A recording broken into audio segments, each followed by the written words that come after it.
started playing guitar quite some time ago, and it sounds like you started kind of modifying them pretty early on too, huh? Started playing when I was a kid, growing up in the time that I did, and it was the era of rod/custom guitars. There was a guy. Well, there is a guy who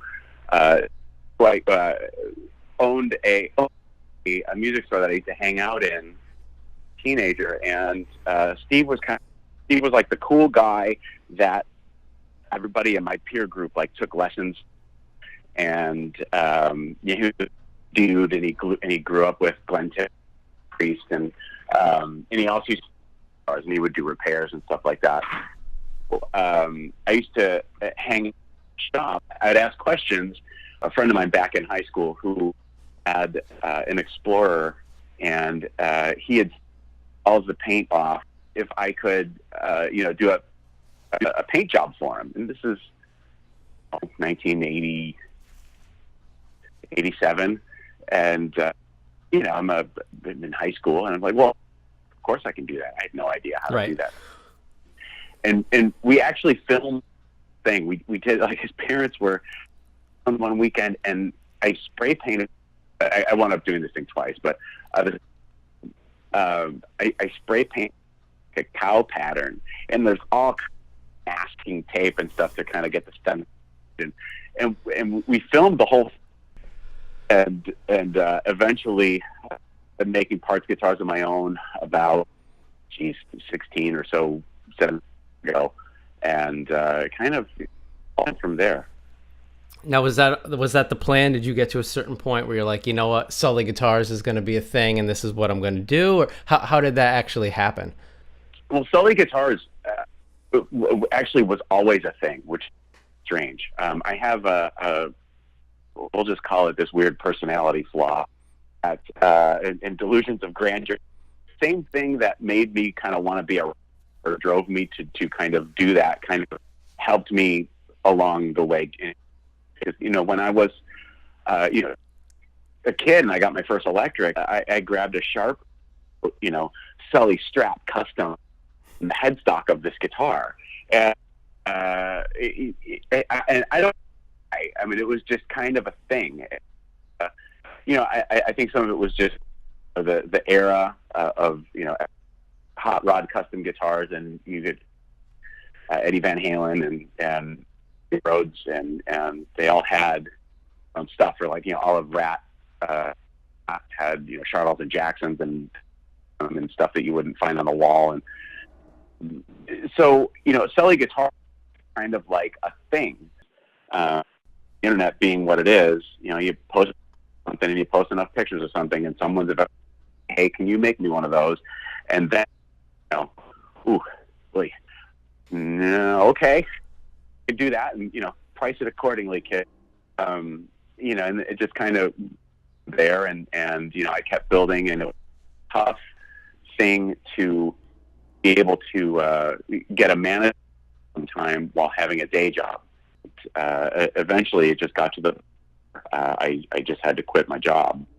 That's a good problem to have, right there. Yeah, there are certainly work to encounter, and I've been very fortunate. So is it all you? Do you 100% build these guitars start to finish? I know that you have a couple different pickup options that I wanted to ask about, where it looks like some are yours, some are the habaneros. As it is right now, it is me, the woodwork. Okay. When I started out, I was building them, painting them, and all that, to the point where in order to do paint work, you've got to have a clean environment. And a sawdust isn't super conducive to that. So you have to, tear everything down and blow everything out and vacuum and then, hanging tarps. I got to the point where it's like, I can do this and this is fine, but I get things done better and more efficiently. I started working with some people that actually for a living too. So, woodwork, it goes out to different painters that I work with. It comes back, and then and then it's set up and wiring and all of the assembly and stuff like that too. And then as far as the pickup, the habanero pickups are made by Grover Jet, and I've used them almost exclusively since early 2013. Using these pickups that I get from Grover. There's one that like a Sully secret menu kind of thing where it was a pickup that they made by accident, and that's one. It was Sully made it by accident. Would you like to try it? Nice. And kudos to them for fantastic marketing and making me feel like I'm getting something. And I kind of did, but turned a great sounding bridge pickup, and that's kind of like the default that I use.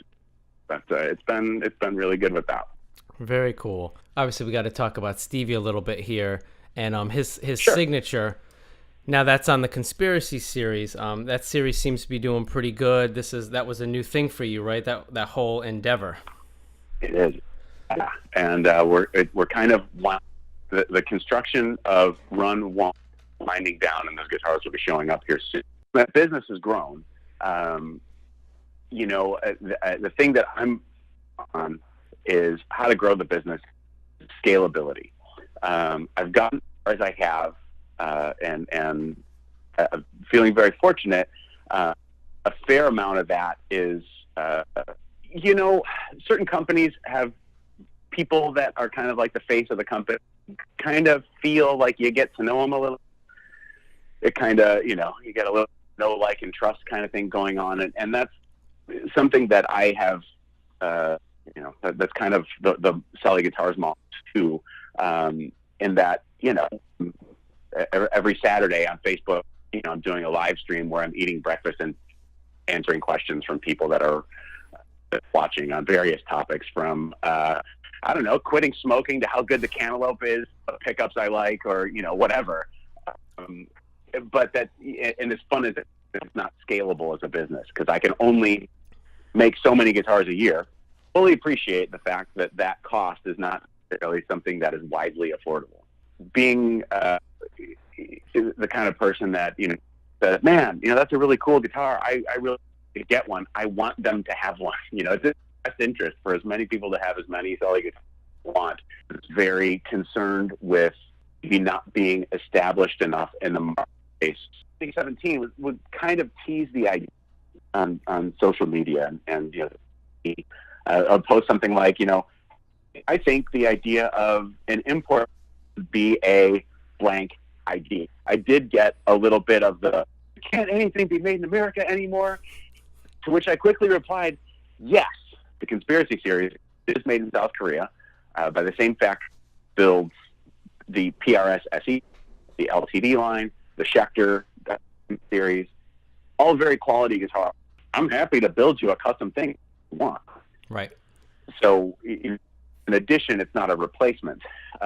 So I had the 4 prototypes made for what I've decided to be like the first production batch would be, and it was just 2 models, or based on 2, and then it would be kind of expanded throughout the year.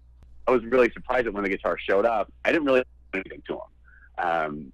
I did pickups because the pickups that were in there were essentially placeholders, because I couldn't get that I wanted made in time enough for them to ship to me before NAMM happened. The prototypes were, like I was saying, based on models. One is the 71, which is kind of the most Sully guitar in my heart.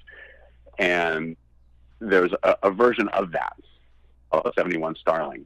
And what I felt was important was to, when you're kind of going to go along this path, you have to make sure that, I'm competing with myself. So, I'm not going to have a car that's got figured tops and trances and binding and all of this stuff.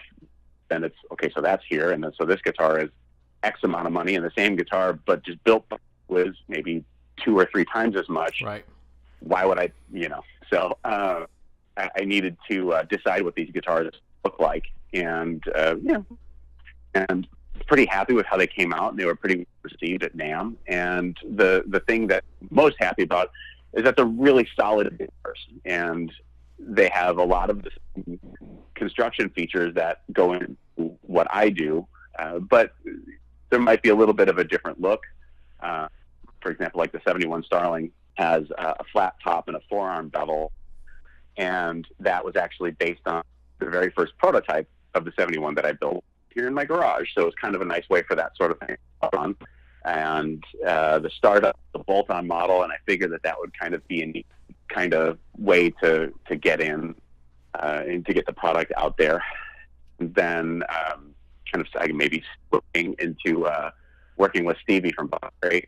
We did a 71 ST, which is his signature model, which is essentially a 71 Starling with a different paint job.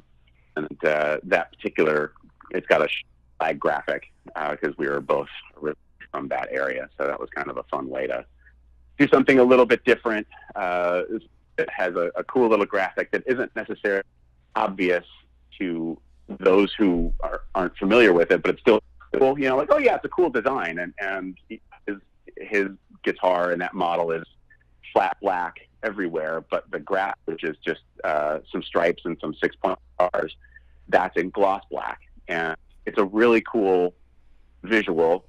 Not a lot of companies do it, and I've only seen one so far that does it besides me, because I had to get the idea from but it's cool, and it photographs well from the stage, which is, you know, going back to me being a hair metal kid, that's really important. Right. It does photograph well. Yeah. And it doesn't even, for how black it is with the stage lights, it doesn't even like reflect awkwardly, like get like a glare on it or anything. It just looks good. Sure. I think maybe because most of it is just matte black, it doesn't, it's not super reflective. And I was really, I was kind of wondering, like, man, I wonder how this is going to look live, because, you know, it's just a black guitar. Like, no one's going to be able to see this. And then, you know, lo and behold, you know, I saw some of the, I think you were maybe one of the first people that had photos of it. And it was really cool. I was really happy to see, you know, I had photos from now, but, you know, seeing, you know, stage lights and all of that, it holds up pretty well. In a couple of weeks, I'm going to have a palette of, you know, a lot of guitars showing up outside of my house, and I'll go through them all and make sure that everything's the way that it should be, and send them out to their owners. No, that's good. I know our friend Mike McMillan will be pretty excited about that. He's been waiting. I think this will be his second Sully, if I understand right. Yeah. This will be his second one, and yes, Mike is very excited and enthusiastic, and it's been really cool. So, I told him, I promise, I will let you know the second you get here, because, you know, dude, I totally get it.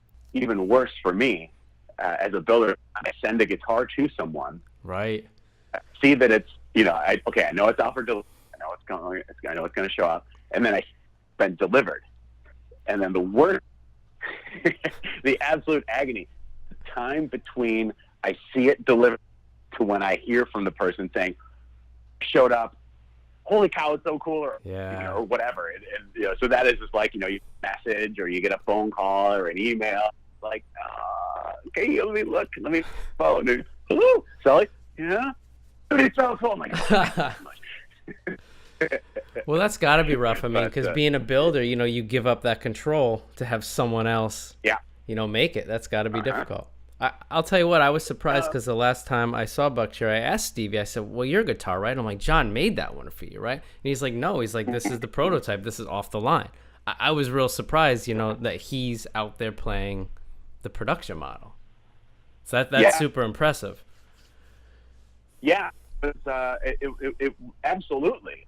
And, you know, gave the guitar to Stevie after NAMM, and they were doing a lot of writing, and, you know, he's sent me, you know, videos and of him. He was kind of recording some stuff, and he was very excited, and you know, and then taking it out on the road. Oh, man, how's it doing? He's like, dude, the thing's a tank. I can do everything to it. It's great, and that has been a great. It's been a great thing, and I think, you know, that's I guess another thing that's kind of cool about this sort of thing is, you know, while Stevie also has two of the customs, it's nice that you can have, a production model as an option that you could take on the road, and maybe not necessarily worry about rather expensive guitars across in the world. Right. But it's a nice option. So I well, should point out it can be replaced too. Yeah, pretty easily. I mean, he let me hold it, which I was pretty psyched about, and it feels nice. Like you said, it's heavy, but I guess it just feels right. It just feels solid. Oh, good, yeah. That particular guitar, it's all mahogany, and is generally a heavier wood. It can fluctuate a little bit. You can get lighter versions and whatnot, but that guitar, it's pretty damn soft. So I'm really happy about that. And for the techs out there, Dave said he loves working on it. He says it's easy to work on when Stevie hands it off to him. So that's good too. I try and keep the components and all that stuff very easy to maintain. For all things Sully Guitars, please sullyguitars.com. There's the Facebook page. It's just at Guitars. If you just go on pretty much any social media platform and just go at Sully Guitars, SULLYGUITAR, you'll find me doing something. And I encourage you to do that and say hello. Hey, I heard that interview you did with Anthony, and now I'm here, and now we're there together. Isn't that really what it's all about? It's a beautiful thing. I'm late for medication. Right. Well, you're very active on social media, which I think helps. And you have a nice list on your website of artists that use Sully guitars. It's quite impressive. I think people will be surprised. I'm working on it. Well, it's looking pretty good. I didn't know that that Acey Slade used the Sully, and I was at that Misfit show, and it didn't even occur to me. So that's pretty cool. Yeah, I met Acey through mutual friend Andy Blacksugar. Andy is a ridiculous and insane, prolific artist. Acey and both kind of from similar cloths regarding the guitars, and that we both really like, like this big, like Firebird style guitar. And, I got that from being a huge fan of Robin Crosby of Rat. If you're going to be a guitar builder and you want to differentiate yourself, everybody makes Strats, and there's nothing wrong with that. It's hard to differentiate yourself if you're doing that thing. And so I was trying to do something a little bit different, and something that kind of injected style. And so, Acey and I kept in touch, and he was in town here in Dallas last year to do a clinic, and we hung out and talking about doing a guitar together, and so we did. And he has a Raven that he got down, and that, and going back to the social media, the thing with Stevie happened as a result of me building a guitar for Nikki Sixx. Oh, cool. And yeah, because he started following me on Instagram, and I had a feeling that because I both like those bird style guitars and things that are pointy, and I think a lot of what I do kind of has somewhat pointy but not overtly kind of style to it. And he got in touch, and I sent him a Raven to check out, and he's like, "Oh man, I really like this. I want you to build me one." And so I did. And Stevie and Buck Cherry really likes one, and I'm like, "Oh, well, that's awesome. That's totally rad." Nikki wanted to buy one too, so I'm like, "Well, tell you what, I'll just send this one to you, and see if you can check it out, and we can see what happens." And so it was that white one, like a transparent white. I sent it to Nikki, and then like an hour later, Nikki texts me a video with him and Stevie on the patio, and Stevie's just playing this guitar, and he's like, "Oh man, I really like it." And so the guitar was initially for Nikki to check out, and then Stevie grabbed it, and he's had it since. I mean, it's his guitar. But that's how that whole kind of connection happened. Yeah, when you were 14 spraying Sully on headstocks, did you figure you'd be making a guitar for Nikki Sixx? You know what I mean? Like, that's pretty awesome. It's not. He keeps in touch, and we chat, and there are times when it's I have to tell him, like, That's ridiculous. You understand that, right? He's like, well, why? And I'm like, okay, well, let's imagine, how do you feel when you Joe Perry? And then he's like, oh, dude, it's like, I'm like, okay, so it's like that. He's like, oh, okay. And, but he's been really, really fun. And I think of that exact thing that you said, looking back, young Sully, if current Sully went to past Sully and said, hey, young Sully, things. Number one, you're going to find a flat iron and it'll be good. And then number two, build guitars for Nikki Sixx. Because I was such a teen, I probably would have said, well, yeah, I mean, I'm going to be a rock star. So that sometimes I stop and think, and it's just nuts. But I'm very fortunate. Yeah, absolutely, man. But that's awesome, man. I'm super psyched for you. The guitars look great. If I wasn't buying cameras all the time, I'd probably have one. But, we'll see what the future holds. Yeah. Yeah, dude. I would imagine, though, that is also quite a rather expensive habit. It is a very expensive habit. Yeah, I just keep buying stuff. Yeah. But the nice thing, it's, I guess, like with guitars, you want to find like what instrument kind of suits you best, the way that you want to play and the way that you want to communicate. I would assume that the different, cameras and lenses sort of thing, do very much the same kind of thing for you. Exactly. And, I probably grew up with the same kind of music you did. I'm a giant music fan. Sure. I just have no ability at it. I have a bunch of really expensive guitars that I have no business owning. I'll never be good at it. So, this is my way of staying involved in music, and being connected to it. Cool, man. Well, I definitely appreciate you calling in for sure. Thanks so much for having me. Thanks, everybody, for listening. And remember, kids, for more information, just visit sullyguitars.com. So if you're not in the market for a custom guitar, make sure you check out the Conspiracy series by Sully Guitars. This is Anthony Frisketti for Industry Music Magazine. Thanks for listening to our interview with Sully, and make sure you check out sullyguitars.com.